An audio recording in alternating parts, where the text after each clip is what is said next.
Good morning, everyone. I'd like to welcome you to the Thursday, March 9th, 2023 Tumwater Public Works Committee meeting. So let's see, right now we have our call to order, and we have Councilmember Althauser, who's excused today, and we have Councilmember Schneider and myself, Councilmember Swarthout.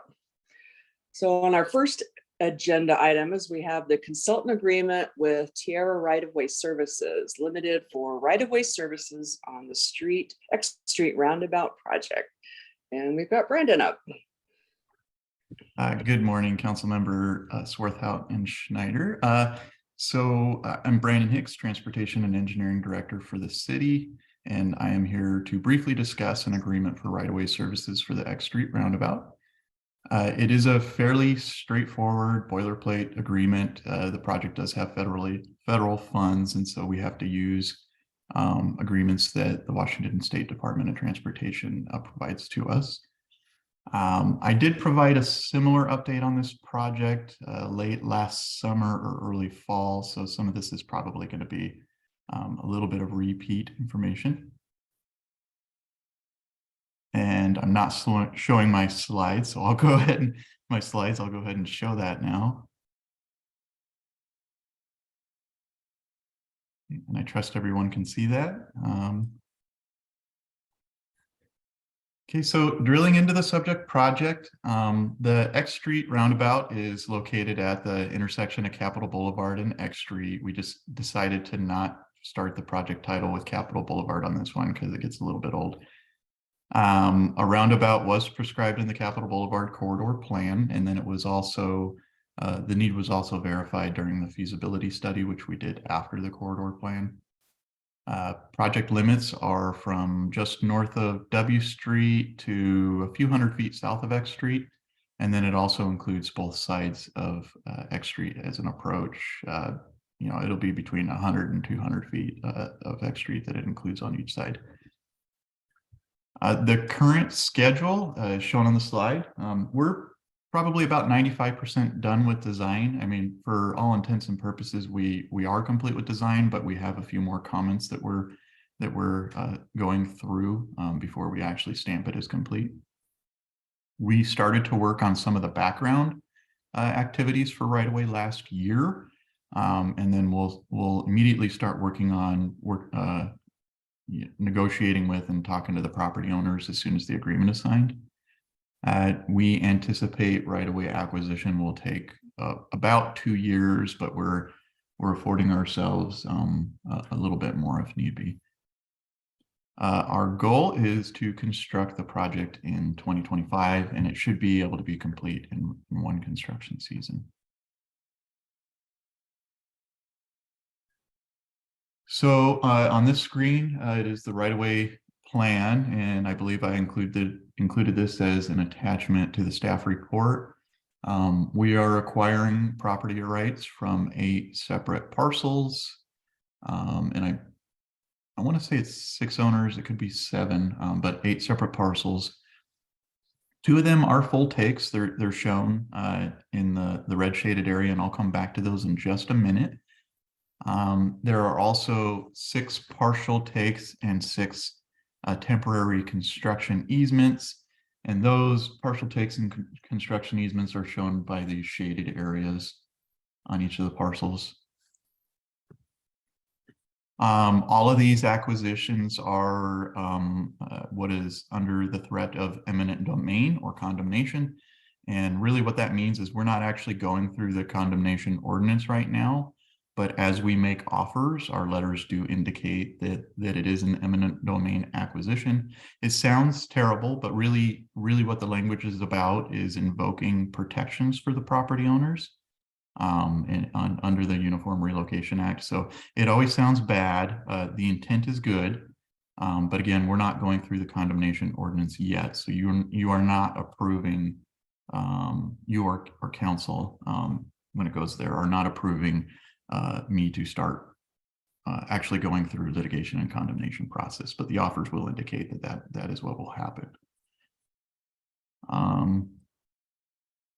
Let's see. So again, going back to the 2 properties that are shaded in red, they're what we call full takes or full acquisitions. And ultimately, the reason for it is the roundabout is actually going to cut through a portion of the building. And I should mention that those two parcels are under common ownership and they're both utilized for the same business. And it is the northwest corner of the intersection. And again, it's a full acquisition because we're cutting through the building. In addition to that is where our stormwater facilities need to be located. So we, as full takes, we do end up paying fair market value for the properties and the buildings. In addition, we provide them with monies to help them relocate and reestablish their business. Along with, we actually do the research to find suitable locations.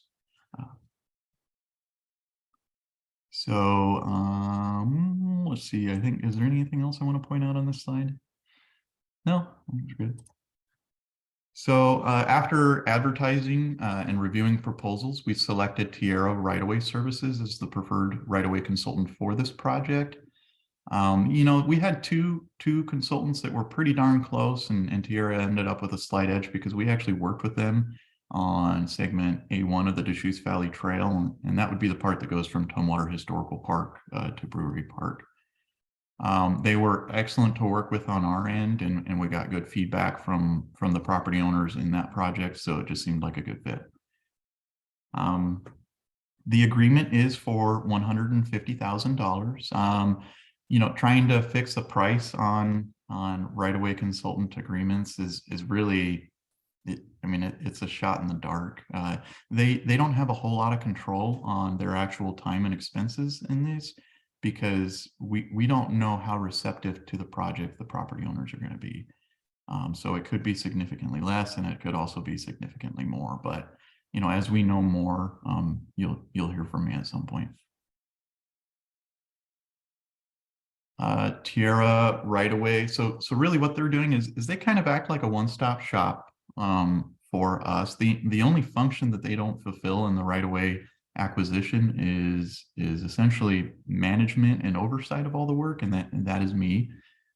Some of their scope includes the appraisals. They look at our plans, and you know, we've estimated what we think the impact is and what's compensable. They will look at those and correct us where we're wrong. And really a big part of their goal is to maximize maximize the benefit for the property owners and ensure that they're getting everything that is due to them. They perform the negotiations with the property owners. They do the relocation services. They go through project certification because there's federal funds.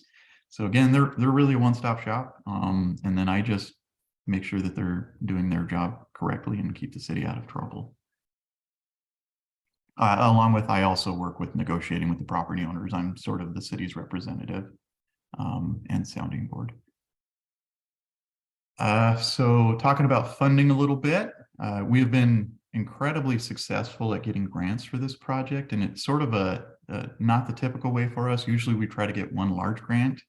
On this particular project, we have been layering grants. So we have 5 separate grants that are actually contributing to this project, and I have some details on the screen, but just for a high-level summary, the overall project is about $7.1 million for design through construction, and we have about $5.6 million in grants. So really on the $7.1 million, the city is paying about $1.5 million or 21%. You know, we're reaching the point to where old grants that I had acquired when I was in the transportation manager position are starting to go away because we're completing those projects. So most of these grants here were actually obtained from Mary Heather Ames. She's been very successful applying for some of these grants, and you know, we brainstorm together, but then she does all the legwork, and she's been doing really good. And I don't know if anybody can see this green mark on their screen. It's not supposed to be there. It doesn't look like you can, so I apologize. Let's see. I don't think I have anything else to talk about on that slide, and I lost my ability to go from slide to slide. Let's see if I can get it back. There we go. One thing I was going to mention is that all local funds in this project are coming from the transportation CFP and the respective utility CFPs, because we are also replacing any storm main that's in this vicinity, which I don't know that there are any, but we would be replacing the sewer and water as well, updating them to current materials that we use, in addition to sizing them according to the respective comp or system plans. So with that, our request today is staff requests the Public Works Committee recommend the City Council approve and authorize the mayor to sign the local agency professional services negotiated hourly rate consultant agreement in substantially similar form as approved by the city attorney with Tierra Right-of-Way Services Limited in the amount of $150,000 for right-of-way services on the X Street roundabout project.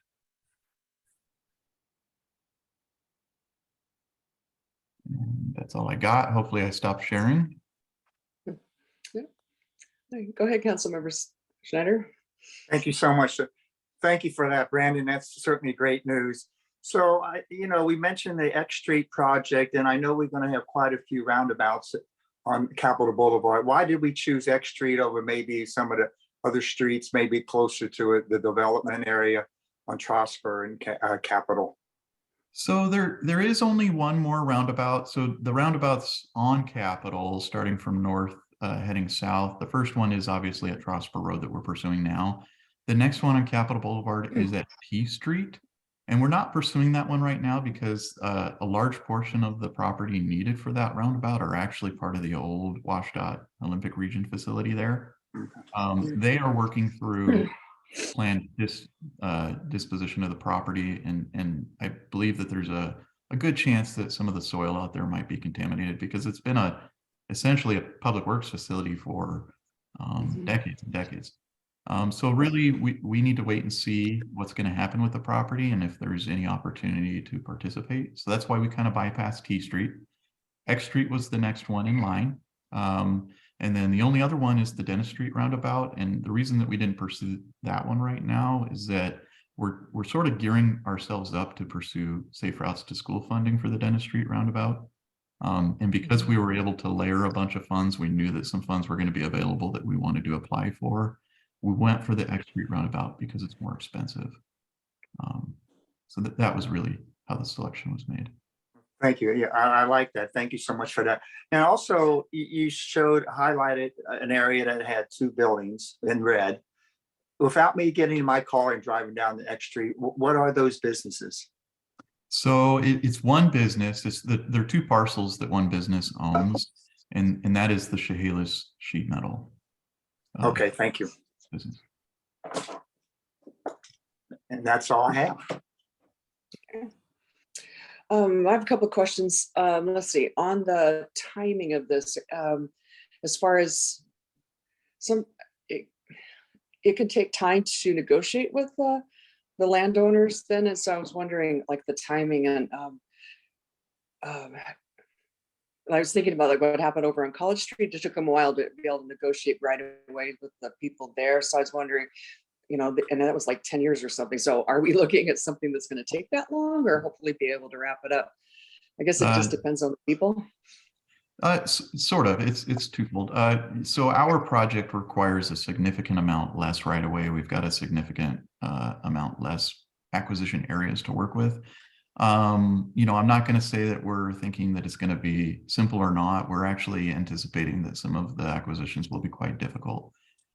We control the timing based on, we're gonna do a pretty strong effort to try to negotiate mutually agreeable terms. But if we reach an impasse, let's say in 6 months, maybe a year, we will start the condemnation process, and that would go to litigation, and that essentially sets a clock that really isn't movable. We'll know about when we're going to have the property rights needed. And the reason that we have to pursue it rather than wait, I'm not sure why Lacey waited so long. The reason that we would pursue it sooner, we have obligations for the funding. We have certain deadlines that we have to meet, but again, we're going to maximize the amount of time that we have to negotiate with them and try to work it out.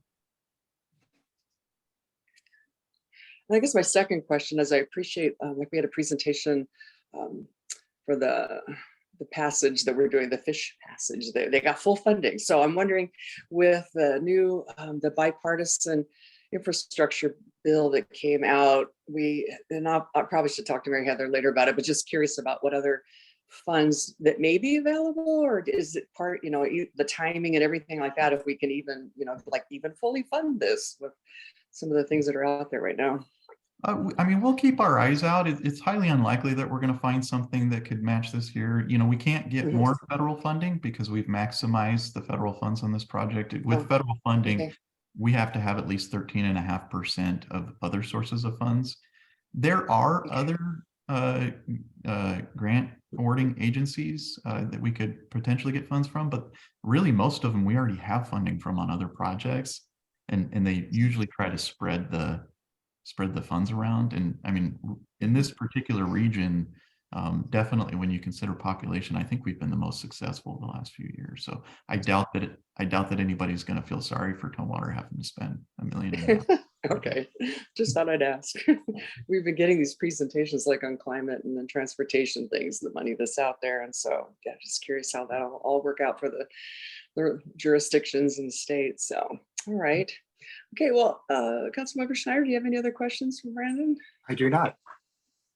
Okay, so now this is the part. So we have the staff request that the Public Works Committee recommend the City Council approve and authorize the mayor to sign the local agency professional services negotiated hourly rate consultant agreement in substantially similar form as approved by the city attorney with Tierra Right-of-Way Services Limited in the amount of $150,000 for the right-of-way services on X Street Roundabout project. And do I have your approval, Councilmember Schneider? Yes, you do. Okay, and mine as well. So we can go ahead and move this. Believe it'd be okay to push it to the consent calendar. Does that work? Yeah, thank you. Okie dokie. Man, okay, there we go. All right, so thank you, Brandon, for that. And now we're going to move along to the Barnes Lake 2023 budget and work plan. Good morning, Good morning, Council. David. How are you? So I'm filling in for Dan today, and we are requesting that the Public Works Committee recommend the City Council approve the draft 2023 Barnes Lake Management District Work Plan and Operating Budget. So just to review a little bit on 2022 and some successes we had a dicot treatment in 2022 where we continued to target lily pads, bladderwort, and pondweed. The 2022 was kind of a unique year. If you remember, we had a pretty cold June, and so the emergent timing was a little bit delayed for the plants to come out. And so part of the 2022 scope was to monitor the previous treatments as well. So in 2020 we had a Floridone treatment, and that's usually on a 4-year cycle. And what the consultant found was that the Floridone treatment in 2020 was hindered by a low water in that year. And so some of the target species for Floridone were trapped in some dry wetland areas around the lake. And so we had it wasn't as successful as they thought. So the dicot treatment in 2022 was somewhat successful in treating for bladderwort that wasn't treated in 2020. So that was a kind of a nice gain that we had there. For the 2023 and 2024 budget, we're looking at continued treatment applications with dicot and also some of the other recommended applications that the contractor is recommending. But the costs of a lot of the treatments as well as manpower have gone up in recent years. So there's going to be an increased cost for the consultant in 2023 and 2024. Fortunately, the LMD has some reserve funding in the budget that will be able to cover that increased cost. So that's kind of a good thing for the LMD as well. And so, and we also have the draft work plan that we're asking for approval. And it's kind of a business as usual year for us this year, 2023. One thing that we're going to be trying to do this year is producing a newsletter for all the LMD members. We've already got a couple of articles produced by the LMD, and we're going to be formatting that into a newsletter and getting that out to all the LMD here in the near future. So other than that, I'll take any questions about our record. Oh, you froze. I think David froze. Oh no. There he goes. You're unfrozen now.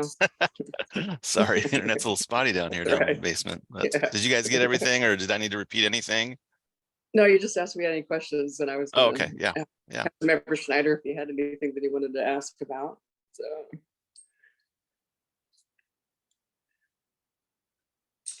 No, I was just looking at the pictures, and so I was just one of them. I guess I was thinking that it was the lily pads, but it's probably the fall survey that you did. It's how low the water was in the fall. So Yeah. first I was thinking that was the one that had the lily pads, and I thought, oh, they grew back. So, but that's the water one, right? Yeah, the treatments have been fairly successful for lily pads. The LMD has been pretty happy with the state of the lake. There's been a lot of recreation in the summer when the water is high enough to get out onto the lake. You know, we've had some low water years in late summer. What's kind of nice about what we've been doing recently as well is we have a continuous lake monitor out there that monitors lake levels as well as temperature.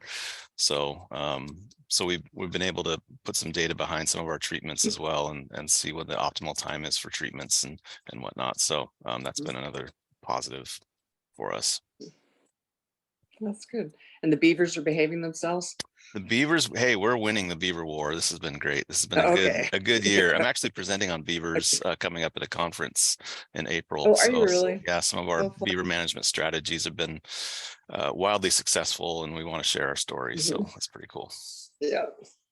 Well, and I appreciate the Barnes Lake. I think it set the for other lakes in the region that other homeowner groups have looked at that as well as trying to band together and address their lily pads as well. So yeah, this is good. Yeah. Very unique, I think. So, all right. Well, with that, then it looks like we have a recommended action here. The staff requests that the Public Works Committee recommend the City Council approve the draft 2023 Barnes Lake LMD work plan and operating budget. Okay. And Councilmember Schneider, are you approve of this? I do approve this. Approve? You do? And I approve as well. And so we'll go ahead and move this forward. Does this need to go to consent, or it'll probably be another consent item, correct? I believe. Are you asking me? I'm not sure. Yeah, I wonder how you get Karen probably. Let's send it into consent. Sure, sounds good. But we've had some discussions about what goes on consent, so I just want to be sure. So, yeah, right? Yeah, it's right. Yes. Yeah, yeah, you can always pull it off. So anyway, Right. All right. Okie All right, thank you. dokie. We got to the end of our agenda. Do we have anything else that we need to talk about here today? No? All right. Well, everyone, ready? Okay. Let's see. I will go ahead and call the Thursday, March 9th, 2023 Public Works Committee adjourned. Y'all have a really great day.